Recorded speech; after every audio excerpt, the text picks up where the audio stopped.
ने हमसे पूछ लिया कि महाराज जी, हम भगवान की वंदना क्यों करें, भगवान की पूजा हम क्यों करें। तब कहा कि आप भगवान की पूजा इसलिए कीजिए क्योंकि भगवान आपको जन्म देने वाले हैं। भगवान की कृपा से ही तो माँ के गर्भ से आपका जन्म हुआ है। कई बार माँ के गर्भ से मरे हुए बच्चे भी निकलते हैं, अर्थात गर्भ का बालक मर जाता है, पर तुम जिंदा हो, ये ईश्वर की कृपा नहीं तो क्या है। तुम अंधे नहीं हो, ये ईश्वर की कृपा नहीं तो क्या है। तुम लंगड़े नहीं हो, ये ईश्वर की कृपा नहीं तो क्या है। बहुत सारे लोग अंधे हैं, लंगड़े हैं, बहरे हैं। तुम ठीक हो, ये ईश्वर की कृपा नहीं तो क्या है। तो इसलिए भगवान को प्रणाम करना चाहिए कि हे प्रभु, आपने हमें देखने को आंखें दी हैं, सुनने को कान दिया है और आपका नाम लेने को वाणी दिया है। इसलिए हम आपका धन्यवाद करते हैं, आपको याद करते हैं। हे प्रभु, आपका धन्यवाद,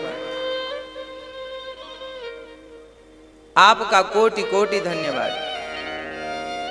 हाँ? हर क्षण हर पल भगवान का धन्यवाद देना चाहिए। कुछ लोग ईश्वर को याद नहीं करते। वो कौन लोग हैं?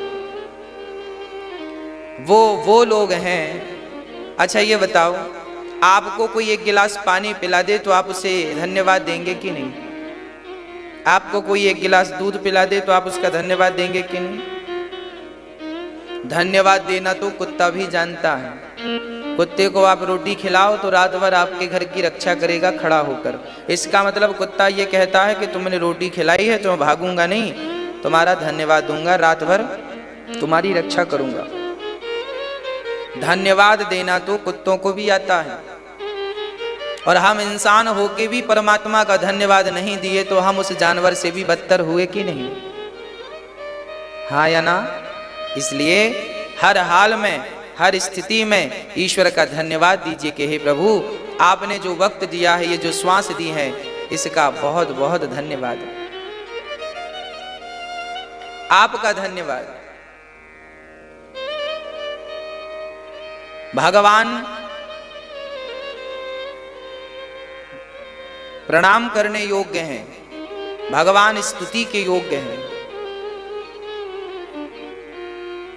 आप उन्हें कुछ नहीं दे सकते तो दो हाथ जोड़कर, ये हाथ किस लिए हैं? अरे भाई, इन हाथों से तुम किसी को खिला नहीं सकते तो कम से कम इन हाथों को जोड़कर किसी को नमस्कार ही कर लो, है ना।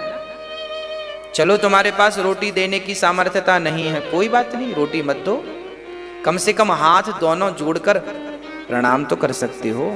ये हाथ कब काम आएंगे? ये प्रणाम के लिए।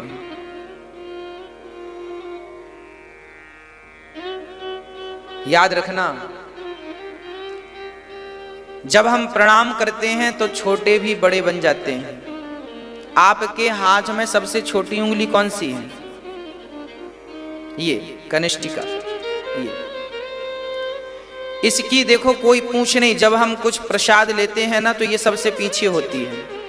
एक बार इस उंगली ने भगवान से कहा, प्रभु आपने हमारे साथ गलत कर दिया, हमें सबसे पीछे रखा, प्रसाद लो, आप ऐसे करो, प्रसाद की मुद्रा बनाओ, तो देखो ये उंगली सबसे पीछे होगी, ऐसे पीछे होती है ना, ये पीछे।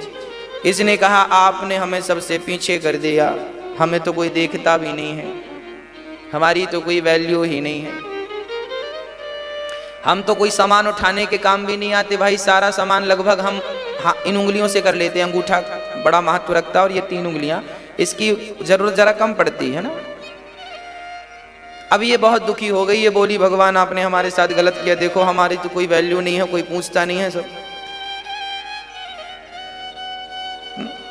भगवान ने कहा कोई बात नहीं, तू अभी सबसे पीछे है, पर जब कोई प्रणाम करेगा तो तू सबसे आगे आ जाएगी, यही तेरा महत्व। देखिए सबसे पीछे, जब हम प्रणाम करते हैं किसी को तो कनिष्ठिका सबसे आगे होती है, ये देख लो, है ना, ये सबसे आगे है। तो जीवन में जो छोटे से छोटा भी है वो भी जब किसी को प्रणाम करता है तो वो बड़ा बन जाता है, वो आगे आ जाता है। यही इसका भाव है कि आप तब तक ही छोटे हैं जब तक आप झुकना नहीं जानते।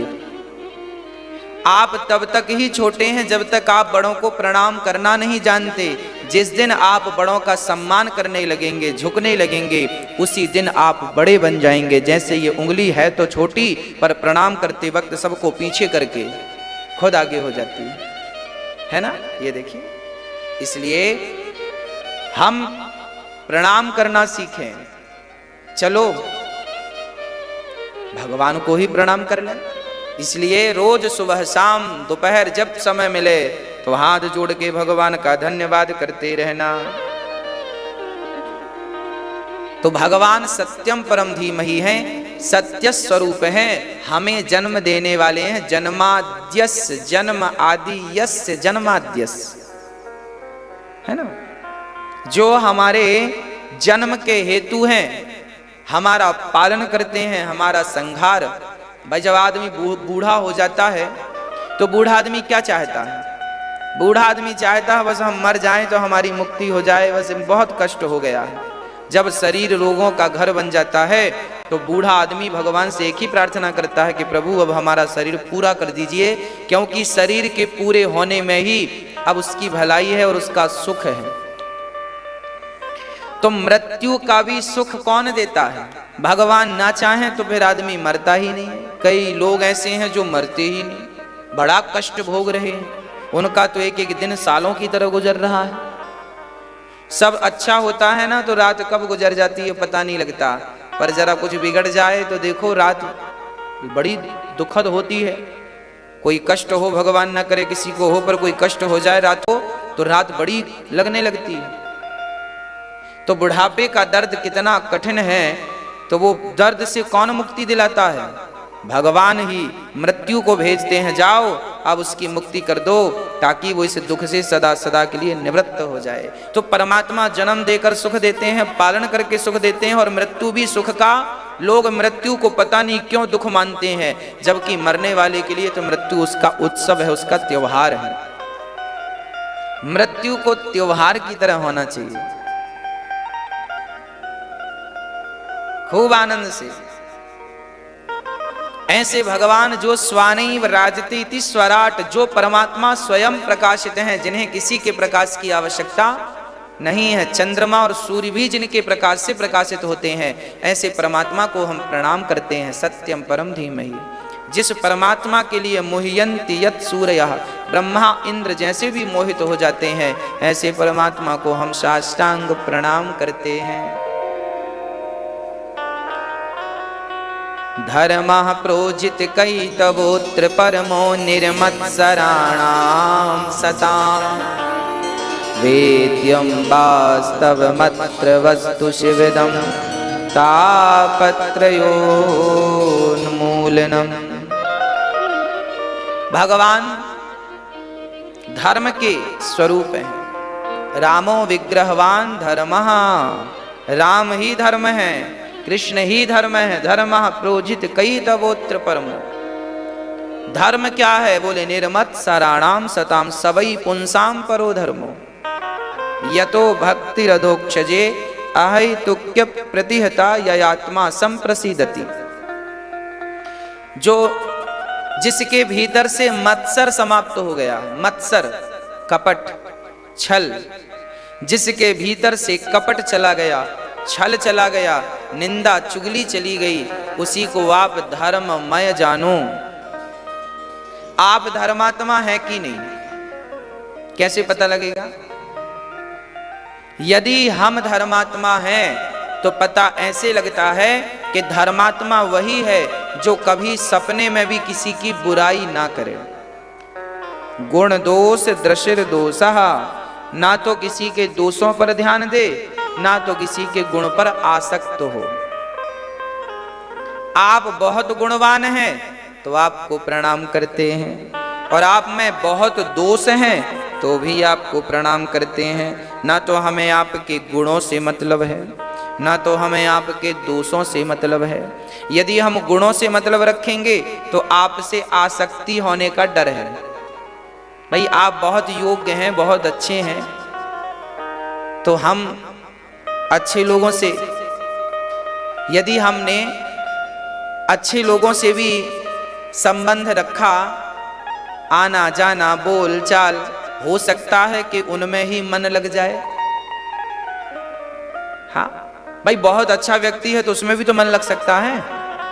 भरत जी का तो मृग में लग गया था। तो आपका मन कहीं अच्छे व्यक्ति में लग ना जाए।